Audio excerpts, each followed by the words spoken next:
KBS 5분 건강 칼럼 김광수 치과 전문입니다.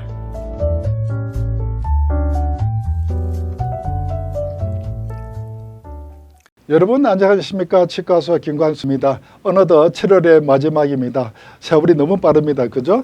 여름철에 음식 조심하시고 건강 조심하시길 바라겠습니다. 그래서 지난주 이 시간에서 우리 잇몸에 여드름 난 경우에 왜 치과에 빨리 가야 되는지 알아보도록 하는데, 보통 이제 엑스레이를 찍어보면은 그 잇몸에 고름이 나온 경우에 여드름 나온 경우, 그리고 전체가 이렇게 부어서 고름이 나오는 경우가 있는데, 전체가 이렇게 부어서 고름 나오는 경우는 잇몸이 나빠서 잇몸병이 생겨가지고 뼈에 염증이 있어가지고, 그리고 전체가 이렇게 잇몸이 부풀어 올라가 손톱만큼 전체가 부풀어 오는 경우가 많죠. 그런 경우에는 이제 잇몸 수술을 하거나 잇몸 치료를 해야 되는 경우이고, 그 다음에 여드름처럼 이렇게 잇몸에 좀 툭 튀어나온 경우 사진을 찍어보면은 치수염이라 그러죠. 이렇게 신경치료도 안 받은인데도 어느 날 그게 충격에 의해서 죽었거나 여러 가지 원인에 의해서 잇몸 끝에 염증이 생겨서 고름이 생겨서 신경도 죽이고 이래가지고 아프지도 않고, 그렇게 뼈를 녹이다가 어느 날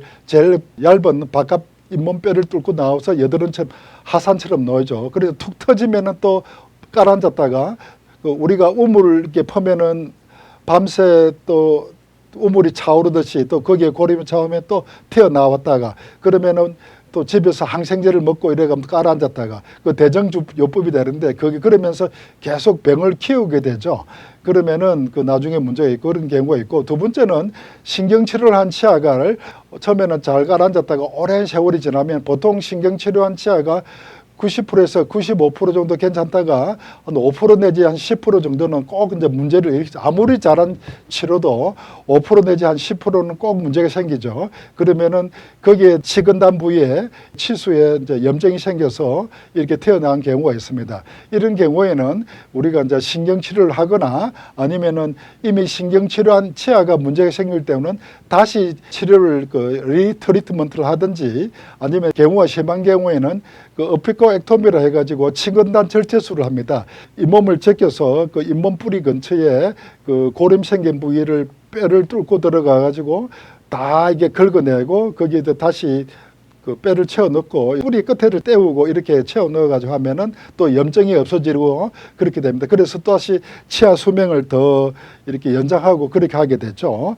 그렇기 때문에 제일 우리가 중요한 게 이 원인이 뭐냐, 그리고 이게 치근단 수술로 할 수 있는지, 아니면은 이게 리트리트먼트 재치료해가지고 괜찮은지, 여기 크기와 그리고 주변에 뼈 파괴된 양에 따라서 우리가 결정하게 되겠습니다. 그래서 엑스레이를 찍어보면은 치수염인지 치주염에서 고름이 나오는 건지 이제 감별 진단이 되는데, 보통 이제 엑스레이를 찍을 때 고름이 여드름 나온 데는 거기다 우리 카타포책을 이렇게 넣어보면은 엑스레이를 찍으면 이게 저 뿌리 끝까지 내려가는 경우가 있습니다. 그때는 우리가 치수염이나 신경치료한 치아가 문제가 생겨서 녹은 경우입니다. 그런데 고름 나온 부위를 갖다가 우리가 카타포책 찍어가지고 찍으면 중간에 막히는 경우가 있죠. 그런 경우에는 뿌리 끝에 뼈는 문제가 없고 이 치아 주위에 뼈가 녹은 경우입니다. 이런 경우에는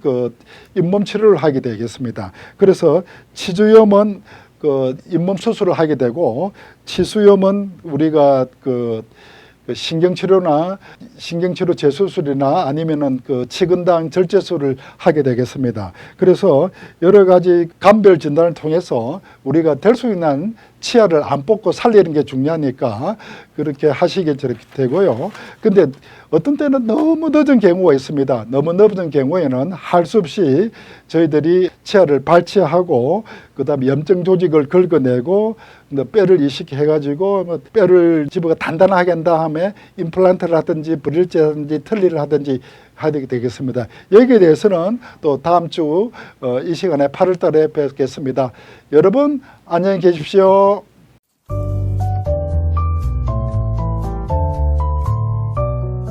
KBS 5분 건강 칼럼의 김광수 치과 전문의였습니다.